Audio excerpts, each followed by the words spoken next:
want to start off by giving our praises to Yahweh Bahashem, Yahushai Bahashem Kakadash.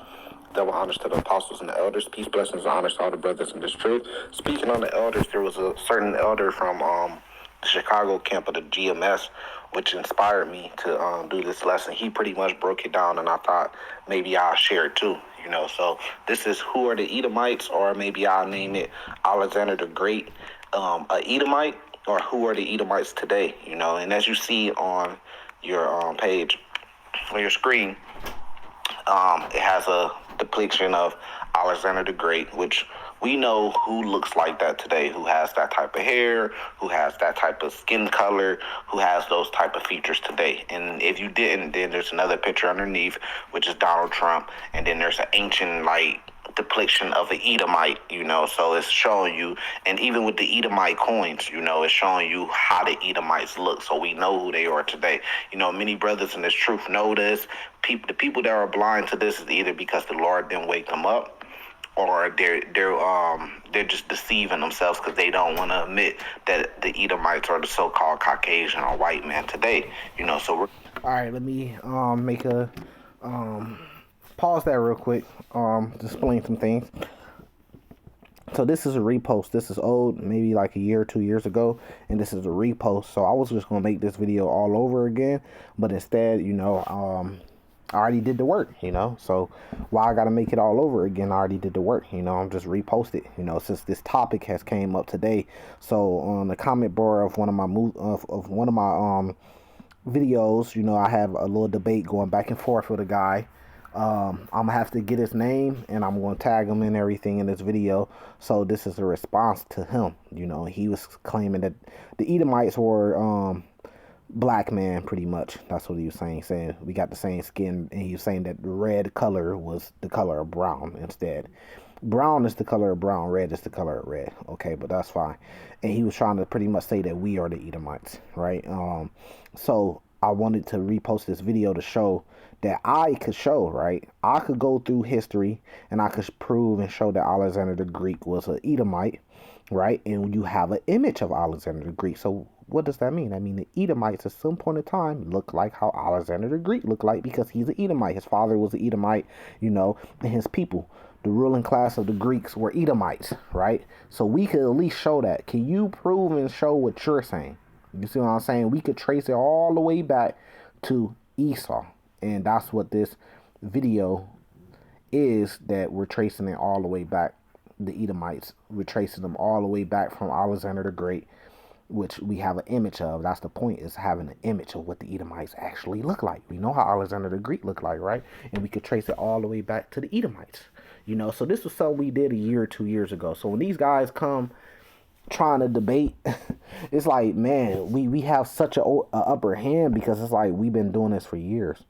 This same debate that's new to you, we already had this debate 2 years ago. We already broke it down. We already have the breakdown to it 2 years ago. You see what I'm saying? So just watch this and be edified, right? I'm gonna let it play.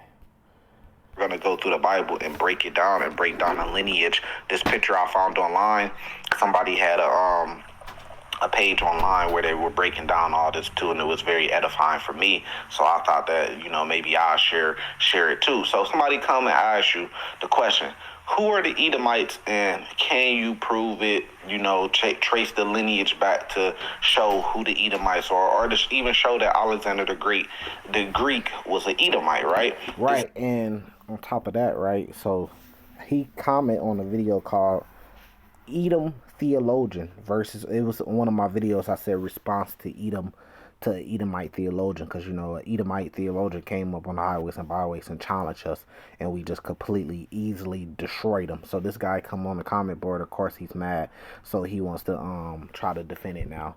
He wants to take his shot. So on that video you'll see all the comments and stuff like that, response to Edom theologian, right? Pretty much breaking down, how the Edomites look. So that's why I made this video. Let's let it play. How you break it down. So we're going to start in Genesis chapter 36 and try to break down and go through that lineage straight to the point, right? Because, sometimes I'll find videos and there'll be a lot of talking and you kind of want to skip through it because you want to get the answers, right? So you kind of want to skip through it and get the answers you want. Oh, I'm sorry. Yeah, and that's what I wanted to say. Theologians, which goes into theories, we could come with facts. That's the difference, you see. So what you about to see right now, you about to see the facts. You finna see Alexander Greek. He had a father, Philip the Macedonian, right? Which traces back to Haman. Haman traces back to King Agag.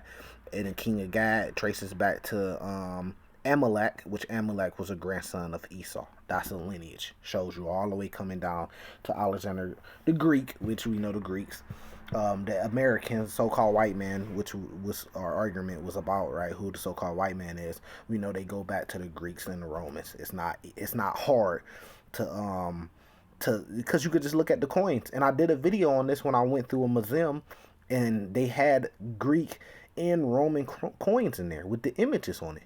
Right, so the money, right, had the image of the Romans, which looked like the same as the image of the Greeks, which looked like the same as the image that's on the American dollar and the American coins. Not a coincidence. Let's let it play. I want them to get straight to the point, This is Genesis chapter 36, in the beginning, verse 1. So you can write this down, and then you will know how to break down who the Edomites are today. This is Genesis chapter 36, verse 1. If I could get to it. It says, now these are the generations of Esau, who is Edom. So just that verse 1, we're trying to break down the generations of Esau and how the Edomites relate to the people of today, or at least goes back to Alexander the Greek, which we know from the Greeks came the Romans, and then we know from there, which we're going to break that down, so I don't want to jump the gun.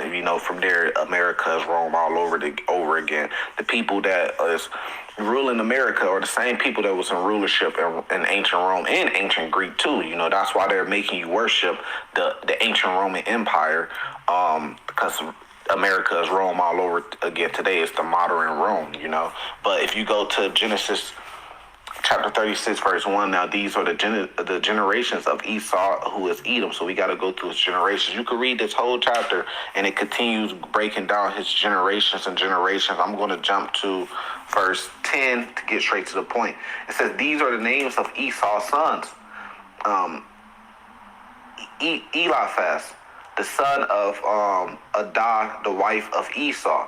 Reuel, the son of Beshemeth, the wife of Esau. But we're going to focus in on Eliphaz, the first son, the son of Adah, the wife of Esau.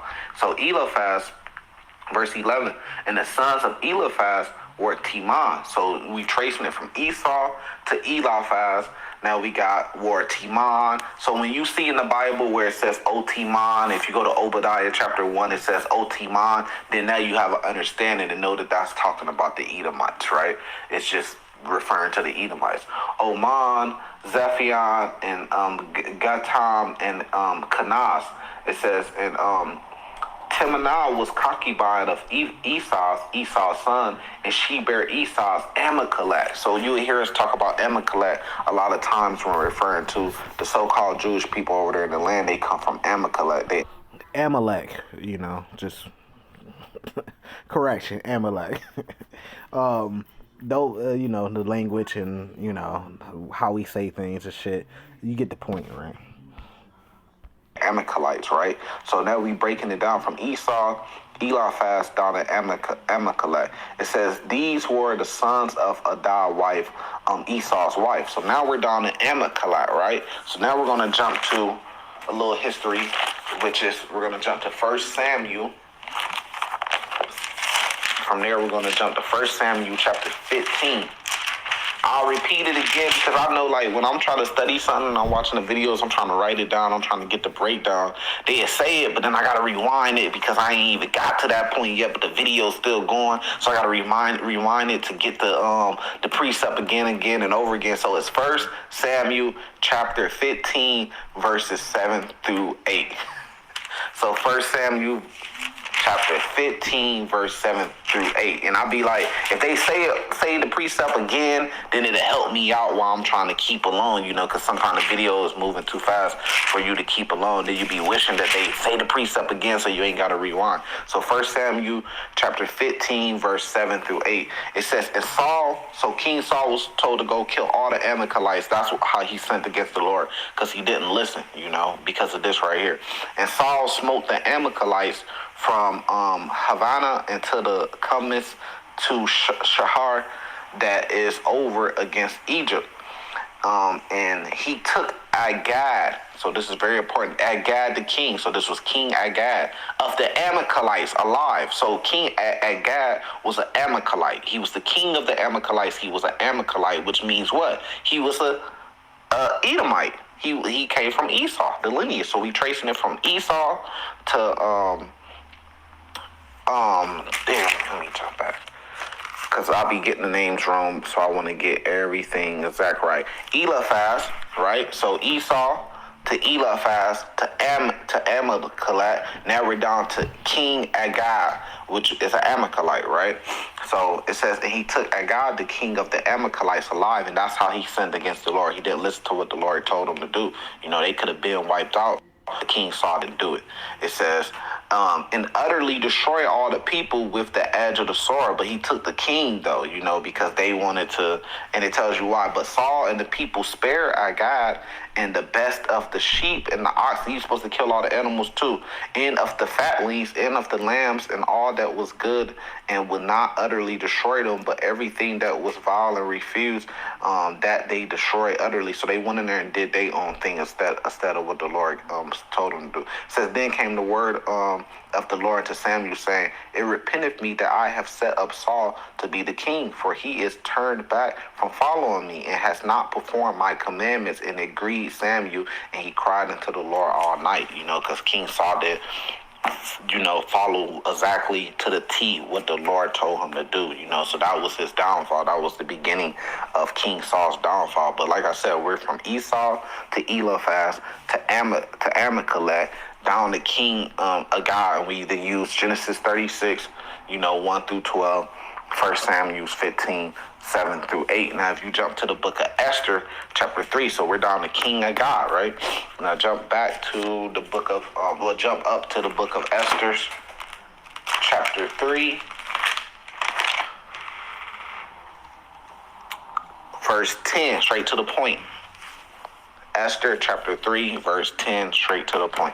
It says, and the king took his ring from his hand and gave it unto Haman, the son of Hammedatha, the Agite. So if his father, Hammedatha, was a Agite, meaning he comes from the lineage of King Agag, right? That means that also Haman would be Agite, right? It says the Jews' enemy. So it was known that these were the Jews' enemy, because Amalekite was always the Jews' enemy. That's why King Saul was supposed to go take them all out, right? So now from the book of Esther 3 and 10, we're going to jump to Esther 16 and 10. So we know that Haman is a Agite, which means that he comes from King Agag, which means King Agag was an Amalekite, which means that Haman would be an Amalekite, which the Amalekites are Edomites. So we know Haman and King Agag would all be Edomites. They would be considered Edomites. That's where their lineage go back to, Edomites, right? So now if you jump to Esther, oh no, I'm tripping. It's not even Esther 16. Let me hold that real fast. Let me get the actual precept that I'm looking for. And look at that, see? So that got me. Because there is an Esther chapter 16, but it's an Apocrypha. And see, this even proves more that the Apocrypha is biblical. Because really, to understand this and trace this, you got to get into the Apocrypha to be able to do it. Because it got the rest of the book of Esther in it. Look at that. I mean, that's the spirit. So now if you go to the Apocrypha, right, and you go to Esther chapter 16, verse 10, it says for Ammon, but it's talking about Haman. Right? Same thing in Esther chapter 3 that we just read, verse 10. Now, Haman, and we know he was a Agagite, Agadite, right? Which are Edomites. which are Amalekites, which are Edomites, right? But so now it says for Haman, a Macedonian, right? So who else is a Macedonian? Well, we know that Alexander the Greek, his father, is Philip the second of Macedonian, which means he's a Macedonian, which means Alexander the Greek is a Macedonian. But we're going to keep breaking it down. For Haman, a Macedonian, so he's a Macedonian, but he also is an Agite, which are Amalekites, which are Edomites, if you have ears to hear. It says the son of Mattatha, which is, we just read him in Esther 3, verse 10, being indeed a stranger from the Persian blood and far distance from our goodness, and is a stranger received of us. So now it's saying, look, Haman is a Macedonian. So this is the connection between the Macedonians and the Agites, right? The Agadites, right? Which connects back to Amalek, which reflects back to Eliphaz, which goes back to Esau, which makes them all Edomites.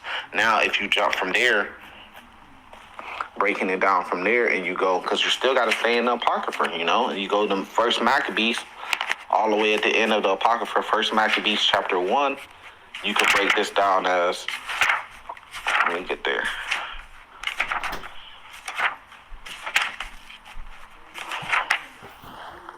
First Maccabees chapter 1, verse 1. And it happened after Alexander, right, the son of Philip, listen up, the Macedonian. So what did the son of, what does the Philip the second have in common with Haman? They're both of Macedonian, right? The Greeks, Macedonians who came out of the land of Chittim, had smitten Darius, king of Persia and Medes, that he reigned in his stead the first over Greece. Right. Because you had the Israelites, went through the Babylonian captivity. Then from there, the Persian Medes came in power, right? And then that's when, you had Ezra, Nehemiah, all going back to build the temple again, right? Now, from the Persian and Medes, you got the Greeks. So that's why it's still going into Alexander. It's breaking it down to Philip II all the way to Alexander the Greek, or you could call him a Greek, but he was a Greek because they came in power after. And then after the Greeks, we know that the Romans came in power. You can read about that in the book of First Maccabees and Second Maccabees, right? But the point is, Philip the Macedonian, he had that in common with Haman, because Haman was a Macedonian too, but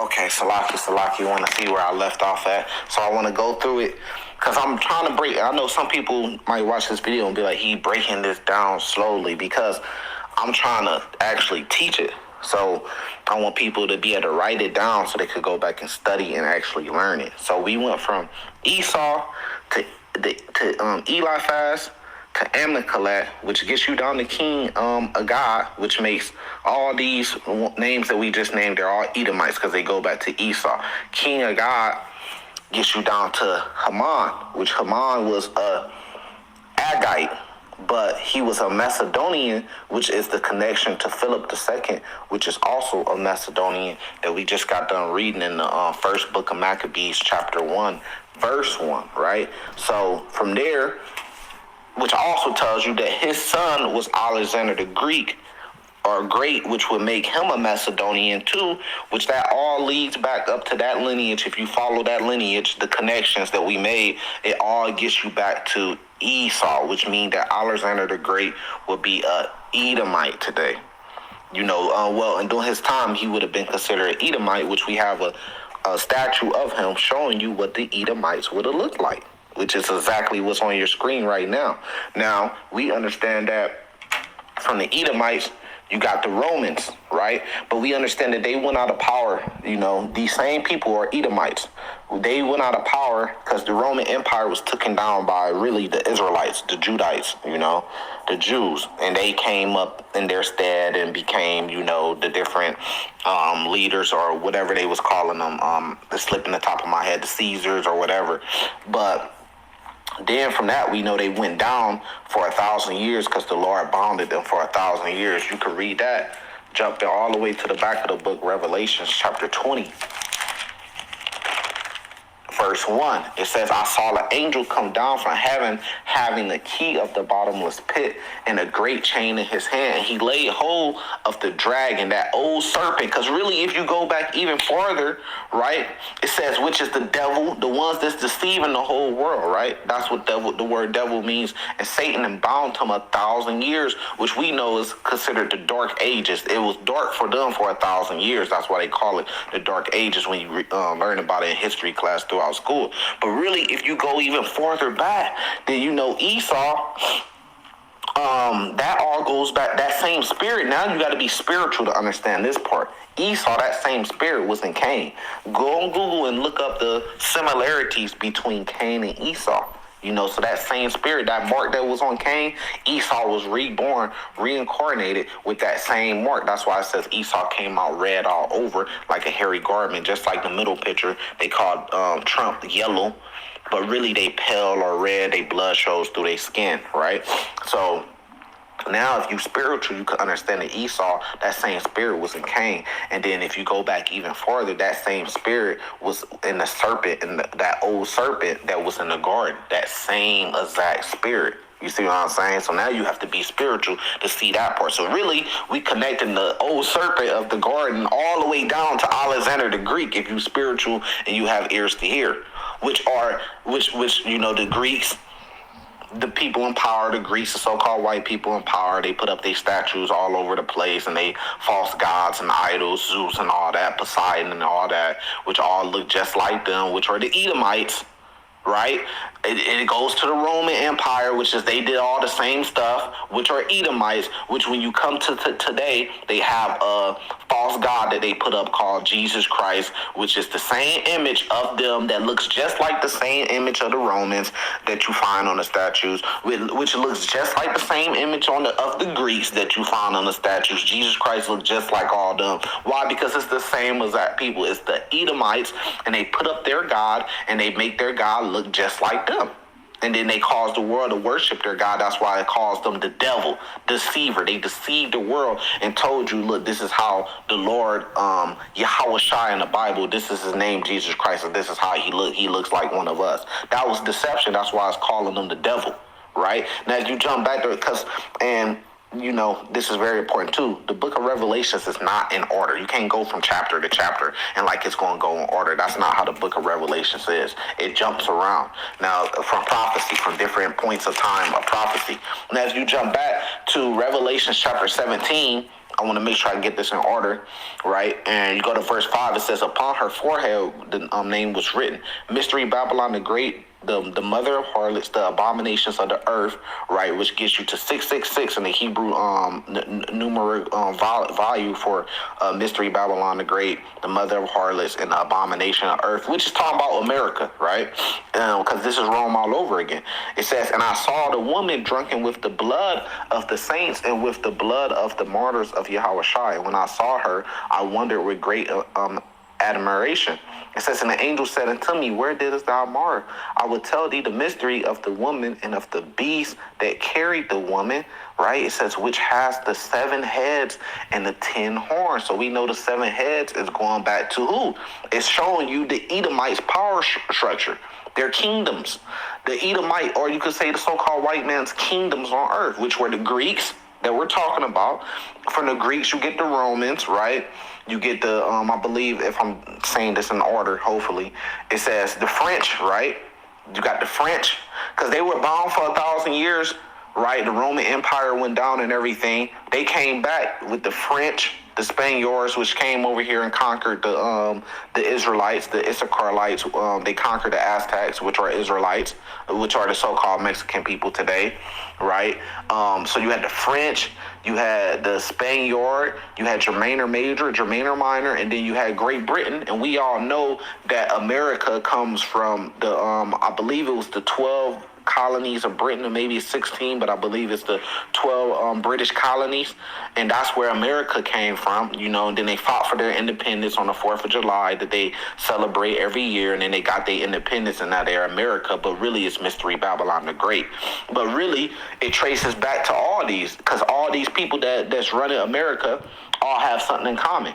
They all trace back to Germaner Major, Germaner Minor, the French, the Spanish, the British, which goes back to the Romans, which goes back to the Greeks, which we already showed that the Greeks go back to the Agites, which goes back to Amicalite, which goes back to Ephas, which all goes back to Esau. They all have something in common. The Spaniards that took down the Aztecs, and the British, and the French, and that took down the so-called Negroes during the transatlantic slave trade and bring them over here in slavery, all have something in common. They're all Edomites. They're all the same people. That's why they... And with that, we're going to give our praises to Yahweh Bahashem, Yahweh Shai Bahashem, Rakakadash, Barakadash.